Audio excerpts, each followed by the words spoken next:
बिस्मिल्लाहिर्रहमानिर्रहीम। रब्बना तक़ब्बल मिन्ना इन्नका अंतस समीउल अलीम। अस्सलाम वालेकुम।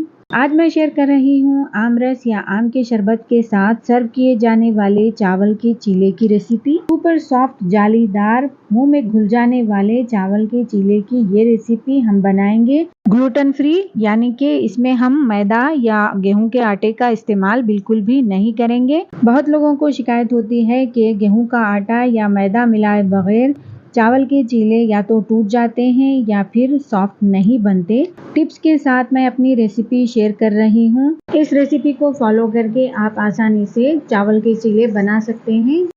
इसके लिए हम लेंगे चावल। ये नॉर्मल चावल है जो हम लोग डेली यूज करते हैं। इसको मैंने रात भर के लिए भिगो कर रखा था। अब इन चावलों को ग्राइंडिंग जार में डालकर इनका फाइन पेस्ट तैयार कर लेंगे इस तरह से। अब एक स्ट्रेनर से इसको छान लेंगे। इस तरह से छानने से हमें फाइन पेस्ट मिलेगा और स्ट्रेनर में बचे हुए चावलों को हम फिर से पीस लेंगे, लेकिन मुझे यहाँ पर ज़रूरत महसूस नहीं हुई है। चावलों का पेस्ट बहुत ही अच्छे से ग्राइंड हुआ है। चावल के चीले बनाने के लिए बैटर तैयार है, लेकिन अभी ये बहुत गाढ़ा है। हमें इसमें पानी ऐड करने की ज़रूरत है। आप अपनी रिक्वायरमेंट के हिसाब से चावल ले सकते हैं। मैंने यहाँ पर 1 किलो चावलों को भिगोया था। यहाँ पर हम सारे बैटर को पतला नहीं करेंगे, बल्कि थोड़ा थोड़ा बैटर एक दूसरे बर्तन में लेकर उसमें थोड़ा थोड़ा करके पानी ऐड करेंगे। मैंने इसे एक बार फिर से छानकर इसमें टेस्ट के अकॉर्डिंग नमक ऐड कर दिया है।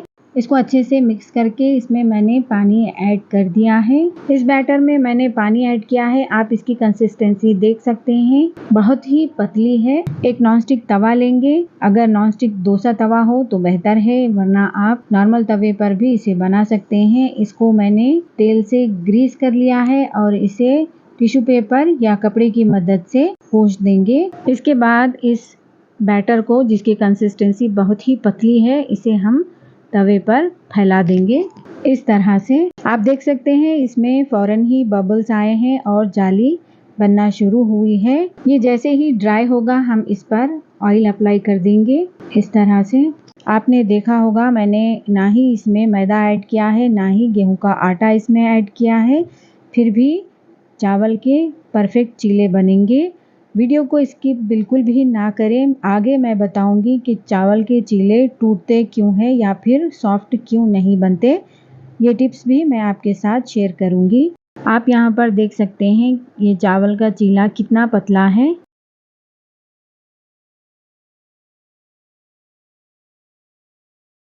एक या 1.5 मिनट में ही ये बनकर तैयार हो जाएगा। हमें दूसरी साइड से इसे पकाने की बिल्कुल भी ज़रूरत नहीं होगी। अब हम इसे निकाल लेंगे। इसी तरह से हम दूसरे चीले भी बना लेंगे। बिल्कुल ही जल्दी जल्दी ये चीले बनकर तैयार होते हैं। आप देख सकते हैं ये कितने पतले हैं, जालीदार और बिल्कुल सॉफ्ट बनकर तैयार होते हैं। इस रेसिपी में दिए गए टिप्स को अगर आप फॉलो करेंगे तो कम टाइम में आप बहुत ज़्यादा चीले बना सकते हैं। आप चाहें तो चावल के आटे का इस्तेमाल भी कर सकते हैं, लेकिन मैं हमेशा इसी प्रोसेस को फॉलो करती हूँ। आप यहाँ देख सकते हैं मैंने बहुत सारे चीले तैयार कर लिए हैं। नरम, मुलायम, जालीदार, मुंह में घुल जाने वाले चावल के चीले बिल्कुल तैयार हैं। अब मैं आपको बताऊंगी चीले टूटते क्यों हैं। तवे पर मैंने चीले का बैटर फैला दिया है। यहाँ आप देख सकते हैं इस पर बबल्स नहीं आए हैं, बहुत ही आहिस्ता से इसके बबल्स आ रहे हैं और चीला ज्यादा पतला भी नहीं बना है। बैटर गाढ़ा होने की वजह से और तवे का टेम्परेचर कम होने की वजह से ये प्रॉब्लम होती है। तवा अच्छे से गर्म हो तो जैसे ही हम बैटर को इस पर फैलाएंगे फौरन ही बबल्स आ जाएंगे और जाली बन जाएगी। और अगर बैटर गाढ़ा हो तो चीला थिक बनेगा, इसमें क्रैक्स आ जाएंगे और ये ड्राई हो जाएगा। अगर ये चीला बन भी जाए तो खाने में ये अच्छा नहीं लगेगा। चीला बनाते वक्त इन बातों का ख्याल रखें। एक तो तवा गर्म होना चाहिए और दूसरा बैटर की कंसिस्टेंसी परफेक्ट होनी चाहिए। अगर ना हो तो इसी तरह से चीला टूट जाएगा। यहाँ पर आप देख सकते हैं दूसरा चीला मैंने बनाया है आप लोगों को दिखाने के लिए। ये पतला है, इसकी कंसिस्टेंसी बराबर है, लेकिन तवे का टेम्परेचर कम होने की वजह से ये अच्छा नहीं बना है।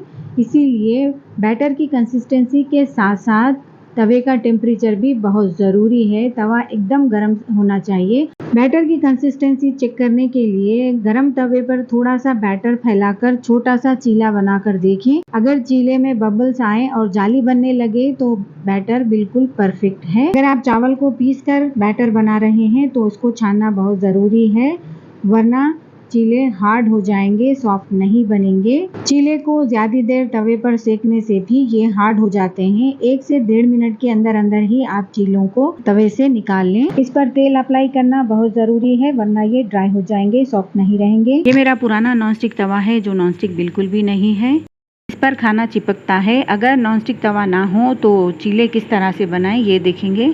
यहाँ पर हम ब्रश के बजाय प्याज का इस्तेमाल करेंगे तेल अप्लाई करने के लिए। प्याज को दोनों तरफ से इस तरह से कट कर लेंगे, चम्मच या फिर स्टिक की मदद से इसे इस तरह से तैयार कर लेंगे। प्याज को तेल या घी में डिप करके इस तरह से तेल को तवे पर अप्लाई करेंगे। ये बहुत ही पुराना मेथड है ऑयल अप्लाई करने का। तवे को अच्छे से ग्रीस करके इसे गर्म कर लेंगे। इसके बाद इस पर बैटर को फैला लेंगे। जब ये थोड़ा सा ड्राई हो जाएगा तो फिर इस पर ऑयल अप्लाई कर लेंगे। इस तरह से ऑयल अप्लाई करने से चीले सॉफ्ट बनते हैं। इसे साइडों से अलग करके हम इस चीले को निकाल लेंगे। आप देख सकते हैं तवा नॉनस्टिक ना भी हो तो चीले उसी तरह से बनकर तैयार हुए हैं। अब हम इसे निकाल लेंगे। इन चीलों को हम सर्व करेंगे आमरस के साथ। आम के पीसेस में मैंने थोड़ी सी शक्कर ऐड करके इसका अच्छा सा शरबत तैयार कर लिया है। इसे मैं गार्निश करूँगी फ्रेश क्रीम के साथ। आप चाहें तो दूध पर की मलाई से भी इसे गार्निश कर सकती हैं। मुझे उम्मीद है आपको इस रेसिपी से ज़रूर मदद मिलेगी। वीडियो अच्छी लगे तो कमेंट करें, लाइक शेयर ज़रूर करें। इसी तरह की इंटरेस्टिंग रेसिपीज़ के लिए मेरे चैनल को सब्सक्राइब ज़रूर करें। Thanks for watching this video. अल्लाह हाफिज़।